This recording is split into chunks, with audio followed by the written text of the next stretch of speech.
Selamat sore, Suster. Apa kabar? Selamat sore juga, Suster. Baik-baik saja, puji Tuhan. Ya, lagi sibuk apa ini, Suster, kira-kira?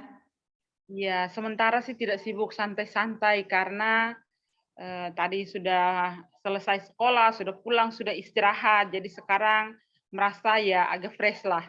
Oke, baiklah. Karena agak fresh dan tidak buat apa-apa lagi. Ya. Saat ini kita akan melakukan coaching, Suster. Sebentar lagi kita akan melakukan coaching. Coaching adalah suatu proses untuk mencapai tujuan yang diinginkan melalui langkah-langkah dan sumber daya yang diperlukan. Apakah Anda sudah siap, Suster Eti? Siap, terima kasih. Oke. Kita langsung saja, Suster. Selama sesi coaching, saya akan mendukung dan mendengarkan Anda serta bertanya. Tentunya. Saya juga berkomitmen untuk hadir penuh dalam memperhatikan Anda. Apakah Anda berkenan, Suster Eti? Sangat berkenan. Luar biasa. Ya. Jadi ini merasa kita saling merasa nyaman ya, Suster. Oke, baiklah. Baik, di akhir sesi coaching ini apa hal spesifik yang ingin didapatkan, Suster, kira-kira? Yang ingin saya dapatkan yaitu saya ingin membuat pupuk ekoenzim. Ekoenzim. Wow, saya baru dengar itu ekoenzim ya. Jadi pupuk ekoenzim itu adalah membuat pupuk dari sisa-sisa kulit buah-buahan. Oh, iya iya. Wow, luar biasa ya. Jadi tidak usah lagi ya. Iya, pupuk buatan. Pupuk buatan. Oke, Suster. Apakah realistis dengan tujuan yang Suster mau lakukan ini? Iya, menurut saya realistis karena saya mau menggunakan sisa yang tidak dibutuhkan lagi, seperti kulit buah mangga, kulit buah jeruk dan sebagainya atau pepaya yang memang kita tidak digunakan lagi, tetapi masih bisa bermanfaat untuk menjadi pupuk. Jadi dalam hal ini kulit buah-buahan itu selalu ada karena kita tiap hari ya konsumsi buah. Daripada kita hanya buang, lalu saya manfaatkan untuk membuat pupuk. Ya, benar-benar ya. Bagus ya. Ada dibuang percuma, tidak ada dipakai, lebih baik barang seperti barang bekas ya, Suster. Bisa didaur. Iya, benar. Jadi saya istilahnya saya mendaur ulang. Benar-benar, Suster, luar biasa. Apakah Anda memiliki kemampuan dan kemauan dan kemauan untuk mencapai hal tersebut? Oke, sehubungan dengan kemauan, pertama pasti ada di dalam diri saya. Saya sangat mau untuk melakukan itu. Lalu kemampuan yang ada itu sebenarnya saya bukan ahli dalam hal itu, tetapi saya mendapat informasi dari orang-orang yang mempunyai kualifikasi di bidangnya. Saya bertanya, lalu mereka memberi penjelasan juga bagaimana cara membuatnya, karena ada prosesnya juga. Ada prosesnya, lalu untuk untuk pengawetannya itu juga lama, selama 3 bulan. Jadi selain itu juga ada campurannya, ada campurannya memang perlu ditimbang juga. Ada kulit buah, lalu ada airnya, lalu ada juga gulanya. Nah, gula merah boleh, gula ini, tapi ada takaran-takarannya. Dan selain itu juga saya mencari tahu dari internet juga sih. Luar biasa ya, kemauannya ada. Pasti kalau kemauan ada akan didukung oleh kemampuan. Luar biasa. Selain itu ada usaha.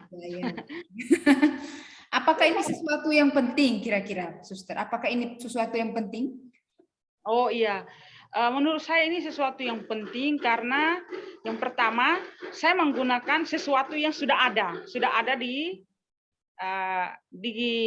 tempat kita. Jadi saya tidak perlu beli. Jadi sesuatu yang sudah ada yang memang tidak dibutuhkan lagi. Semua orang tidak butuhkan, hanya mau tinggal ditaruh di sampah ya saya ambil. Lalu selain itu ya karena tadi pertama juga saya katakan saya sementara membuat rencana untuk membuat taman.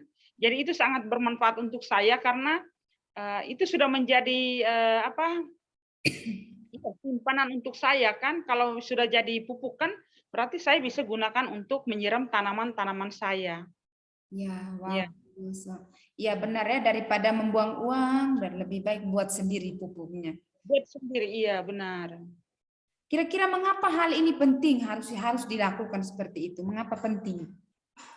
Ya, bagi saya penting karena saya ingin hidup sehat pertama ya, hidup sehat dengan mengonsumsi sayur buah-buahan yang sehat. Nah, justru itu saya membuat pupuk itu sehingga tanaman-tanaman saya, terutama saya juga suka berkebun, tanam sayur, ya sayur yang sayur daun, sayur buah dan sebagainya itu saya tidak menggunakan pupuk dari luar, tetapi saya menggunakan pupuk alami yang saya buat sendiri dengan takaran saya sendiri yang ya sudah sudah melalui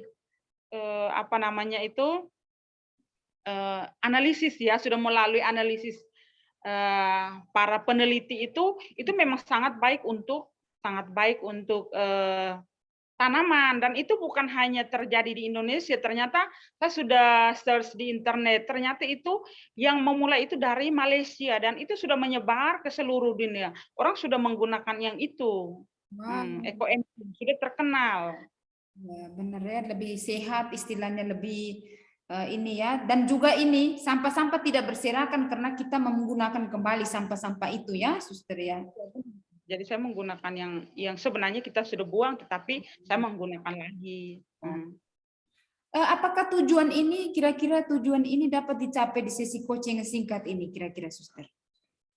Iya, saya merasa bahwa dari sesi coaching ini, saya bisa mengoptimalkan langkah saya untuk mencapai tujuan saya. Wow, luar biasa. Apa kira-kira situasi yang Anda lihat saat ini? Apa penyebabnya kira-kira? Ya, yang saya lihat saat ini yaitu sampah terutama sampah dapur ya. Sampah dapur itu ya terbuang di mana-mana saja. Terbuang di mana-mana saja, orang ya setelah pakai, khususnya yang kulit buah dan sebagainya, kulit sayur, setelah dipakai ya tinggal dibuang. Kalau misalnya di kota-kota besar kan tinggal sudah masukkan di plastik, lalu tinggal ditaruh di tempat sampah umum, nanti diangkut lalu dibuang di tempat pembuangan umum. Kalau di kampung-kampung ya saya lihat hanya buang begitu saja, tetapi kalau memang dimanfaatkan dengan baik itu sangat baik. Dan yang saya lihat itu hanya dibuang begitu saja dan ternyata akhirnya mereka harus beli pupuk dari luar. Pupuk ala buatan pabrik ya, buatan pabrik yang ya saya tidak begitu menjamin sih. Karena bahan kimia juga ya pabrik ya, Suster ya. Ya, bahan kimia. Kalau saya lebih suka yang alami. Terus apa hasil spesifik yang ingin diperoleh, Suster? Hasil yang ingin saya peroleh, ya yang jelas saya sudah ada beberapa botol sih yang saya buat karena saya sudah mulai jadi sudah ada beberapa botol, hanya saya belum panen karena itu prosesnya itu dia selama 3 bulan. Oh, Dia iya lama juga karena untuk pengawetannya itu. Jadi untuk fermentasi kulit buah-buahan itu dengan takaran air, dengan tadi ada glukosa gulanya itu. Nah, itu dia membutuhkan waktu 3 bulan. Jadi saya mulai itu awal Januari dan saya akan panen di akhir Maret ini. Dan saya juga ini pertama buat saya belum pernah, tetapi berdasarkan apa yang saya baca, kalau misalnya berhasil berarti hasil fermentasi itu tidak bau. Tapi kalau memang tidak berhasil berarti bau. Tapi selama ini ya saya tidak mencium aroma-aroma yang tidak baik, tetapi ya itu berarti itu sudah tanda-tanda bahwa saya berhasil dalam pembuatan pupuk enzim.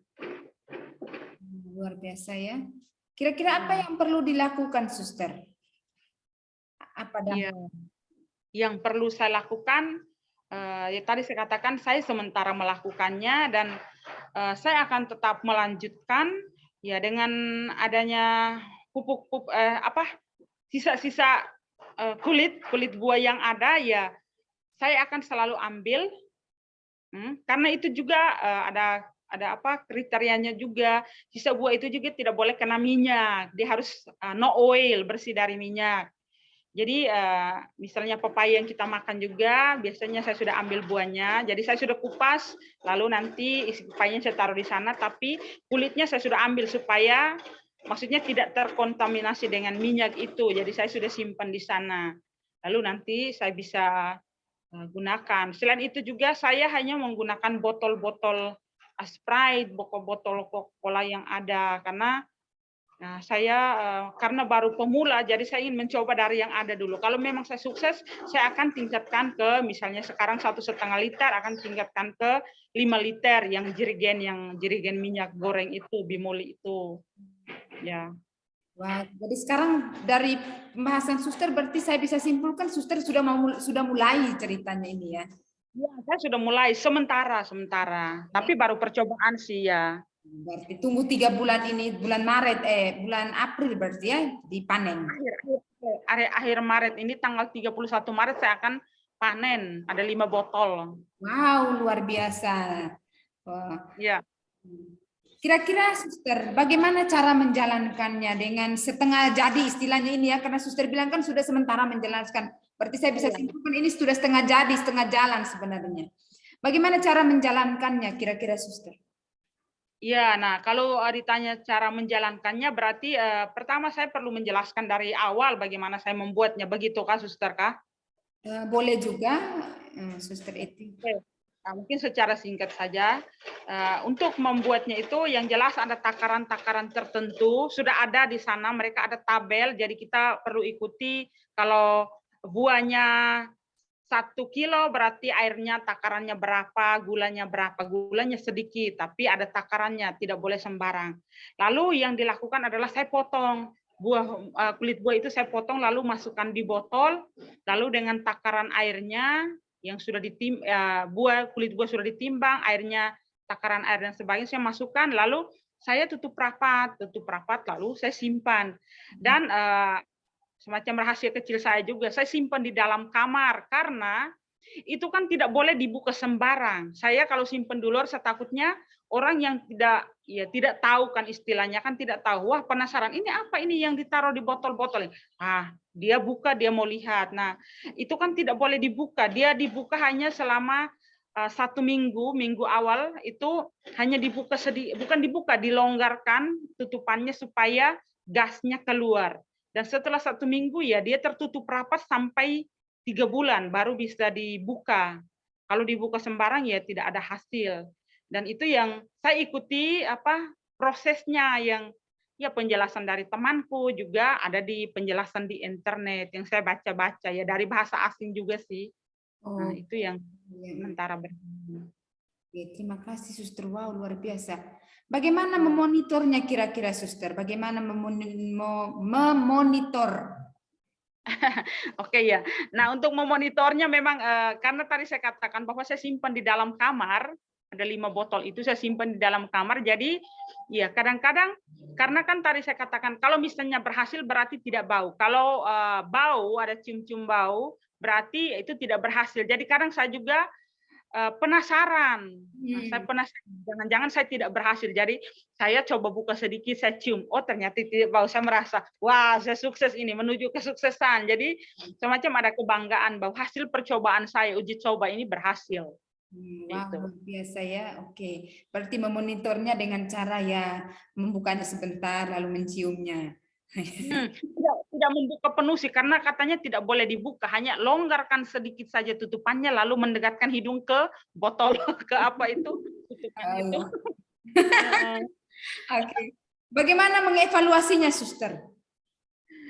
Ya, untuk mengevaluasinya itu yang untuk sementara sih belum karena saya bilang ini percobaan untuk saya, tapi yang evaluasi paling melalui yang tadi monitoring itu. Saya hanya lihat sebentar bagaimana ini. Tapi ternyata 5 botol itu 5 botol itu berhasil, tapi pernah saya juga gagal sih, pernah gagal juga 2 botol itu karena saya lupa melonggarkan di minggu awal itu, lupa melonggarkan tutupannya. Jadi saya baru sentuh pas sudah 7 hari lebih, saya baru sentuh tutupannya untuk longgar, ternyata dia sudah prang.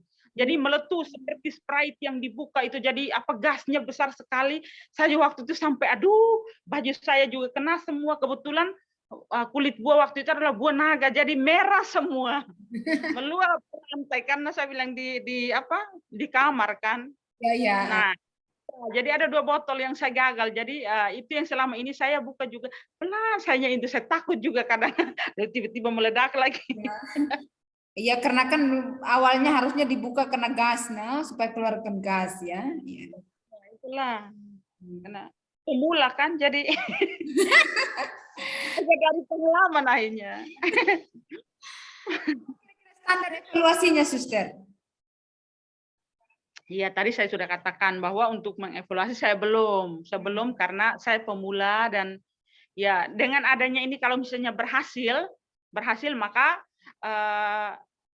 tahap berikutnya saya akan semakin pede untuk menjalankan itu, dan dengan adanya yang tadi saya katakan kurang berhasil itu justru saya akan belajar dari pengalaman itu supaya bagaimana maksudnya belajar dari itu supaya tidak terjadi lagi lah. Ya, benar. Belajar dari kesalahan yang pertama seperti itu ya, Suster, kalau tidak salah. Tidak terjadi lagi. Tidak terjadi lagi. Good. Semoga terus berusaha ya, tidak menyerah walaupun 2 botol rusak. Kira-kira Suster, di antara langkah-langkah itu mana yang paling penting yang Suster harus lakukan dari langkah-langkah tadi? Yang harus saya lakukan itu adalah penyimpanannya itu yang harus di tempat khusus ya, di tempat khusus sehingga tidak sembarang orang karena ingin tahu saja, penasaran apa yang ada di sana lalu nanti bisa membukanya dan akhirnya terjadi kegagalan. Oleh karena itu yang tadi saya katakan ya, saya simpan di dalam kamar. Kalau orang masuk kamar saya pasti kaget. Wah, ada botol ini, botol apa ini? Iya. Saya sih nanti kalau sudah berhasil, ya saya akan kasih keluar dari kamar dan saya akan semacam merayakan kesuksesan. Pamerin dulu baru menggunakan ya istilahnya ya. Kira-kira apa yang dapat dilakukan untuk mempermudahnya, Suster? Mempermudahnya, mempercepatnya seperti itu. Yang akan saya lakukan untuk mempermudah dalam hal ini tidak mempersulit saya ya itu belajar lagi, membaca ulang. Ya, di sana kan ada tahap-tahapnya, tahap-tahap pembuatan dan saya semacam ada keyakinan dalam diri saya bahwa misalnya saya berhasil dan saya akan uji coba juga di tanaman saya. Nah, di situ juga dikatakan bahwa dari hasil fermentasi yang ada itu nanti untuk penyiraman juga ada takaran-takaran tertentu untuk tanaman. Nah, kalau misalnya saya berhasil justru itu akan ya menjadi sesuatu yang baik karena saya akan berbagi kepada orang supaya mereka juga menggunakan ya sisa makanan yang memang sudah dibuang, tapi ya kita bisa gunakan kembali gitu. Benar, luar biasa, Suster. Oke. Kira-kira Suster, apa kesimpulan yang dapat Suster berikan? Suster ambil dari sesi coaching ini. Ya, oke. Kesimpulan yang bisa saya ambil dari sesi coaching ini, saya berusaha untuk mengoptimalkan apa yang saya sementara mulai, yaitu dengan pembuatan pupuk ekoenzim ini. Saya yakin bahwa akan membantu saya untuk menggunakannya di tanaman-tanaman saya, terutama sayur-sayuran yang ada di kebun. Ya, saya senang mengonsumsi makanan yang sehat.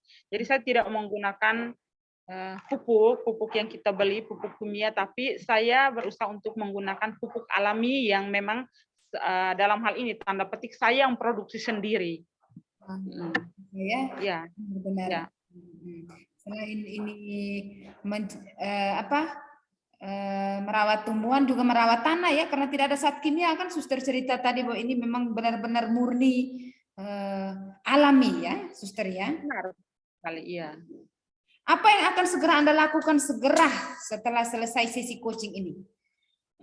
Ya, yang setelah sesi coaching ini, yang jelas tadi makan siang itu saya lihat sudah ada kulit buah pepaya yang tadi kita konsumsi pepayanya, lalu kulit buahnya sudah ada di sana. Tadi saya sudah sisihkan, lalu ya saya akan membuat lagi mungkin sekitar ya satu botol Sprite lagi. Kebetulan botol kosong juga ada di sana. Biasanya kalau ada botol kosong, ya botol Sprite atau Coca-Cola biasanya saya simpan tersendiri, sehingga kalau misalnya pas ada buah seperti ini, nah saya bisa gunakan. Saya simpan itu saja, karena misalnya untuk persediaan keluarga, ya satu atau dua buah pepaya itu sudah bisa untuk menjadi perbandingan untuk bisa dipakai di wadahnya itu, bisa pakai yang botol itu, botol Sprite atau botol Coca-Cola itu yang hanya 1,5 liter itu. Benar-benar, wah, luar biasa ya Suster. Semoga ini berjalan dengan baik, dan yang lama yang sudah mau dipanen ini bulan Maret bisa dipanen ya. Yang rusak tidak menyerah, yang 2 botol yang rusak tidak menyerah, dan ya kulit buah yang baru bisa diproses ulang. Oke. Ya, mantap. Terima kasih ya Suster untuk sesi coaching kita pada saat ini. Sebentar lagi kita akan mengakhirinya. Semoga bermanfaat. Sampai jumpa lagi di sesi coaching berikutnya. Terima kasih Suster Eti. Selamat sore. Terima kasih. Selamat sore. Tuhan memberkati. Bye.